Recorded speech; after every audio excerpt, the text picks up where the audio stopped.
Thank you, Mr. Chairman and Ranking Member, and to our witness today, Mr. Mulvaney. Thank you for being here today.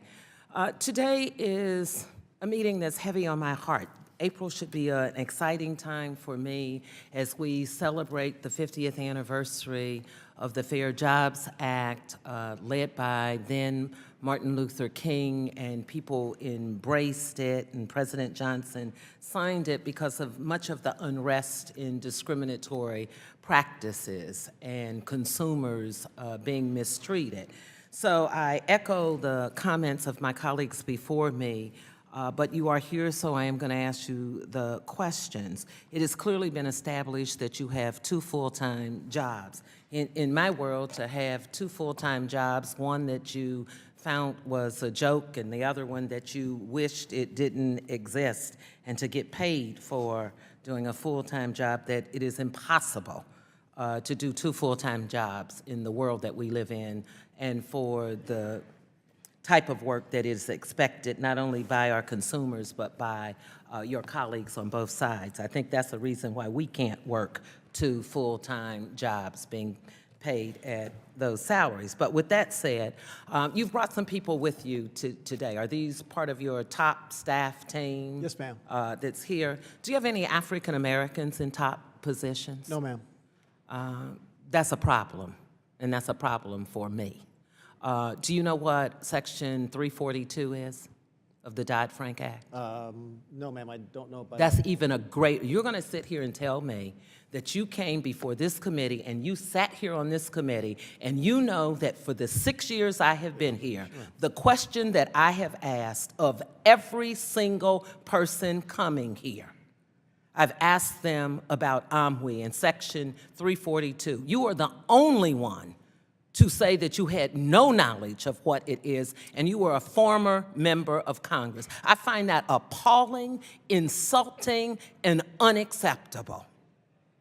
Now, tell me what you're going to do about not understanding what 342 is. I know what the AMWI is, ma'am. It's just I didn't recognize it as Section 342. We So do have if an you Office know of what Minority and Women Inclusion. AMWI is, Yep. explain to me, you just told us that you have 300, or your staff informed you, since you wanted to bring it to our attention, that there were 370 high-paid people. How many women are in those high-paid positions? How many African Americans and Hispanics are in those high-paid positions? I have that breakdown for you, ma'am, if you want to give me a chance to get it to you. I have the breakdown by race. I have the breakdown by gender in terms of who makes what at the agency, at the Bureau. Well, I would By the way, to definitely your opening like- point, you know that I only get paid 1 paycheck, right? I do. You seem to imply that I was taking 2, and I'm not. I only get paid my OMB salary. I do not get paid an additional salary. And I fully understand that. I guess the question is, I don't know how you get paid for a full-time job when you have 2 full-time jobs. I find it hard to believe that for the 2 types of jobs that you have, that you would be able to do due diligence in full-time on either one of them. So you get paid a full-time salary for doing 50%, if that, on each of the jobs. And I'm just saying consumers would love to have a job where they could only work half-time and be paid full-time. Actually, I would suggest to you that I work more than 100% of the time, but that's fine. Well, let me just also move on. In theory, I would only have and to say work. earlier, as my colleagues wanted to, we get into this comparison thing. We come here, and whether it is Rich Cordray as the former, or whether it's spending time, if it's President Obama, and as my colleagues one of my colleagues in their opening remarks started talking about the former Director Cordray from my hometown running the clock out. Well, I think it's good to run the clock out when you have substantive things to say and you have facts and answers. So maybe sometimes when you don't run the clock out, it's because you don't have a lot to say or you don't have a lot of knowledge to say about it.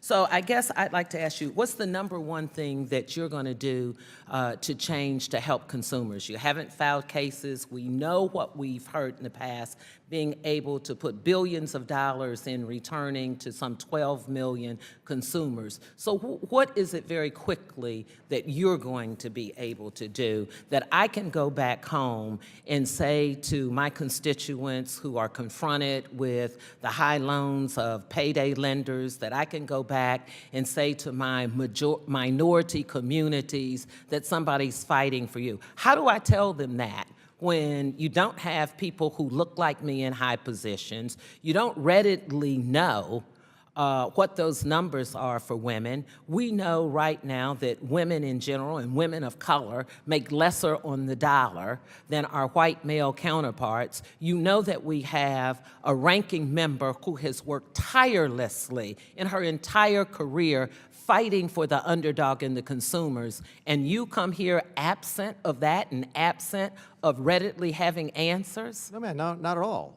In fact, I think I've tried to answer every one of your questions, and you've raised a couple different things. The senior career staff does include African Americans and women. We will continue to do what the Bureau has done in the past, which is to enforce the 18 Consumer Financial Protection Acts that we are charged with by the statute. That is not changing.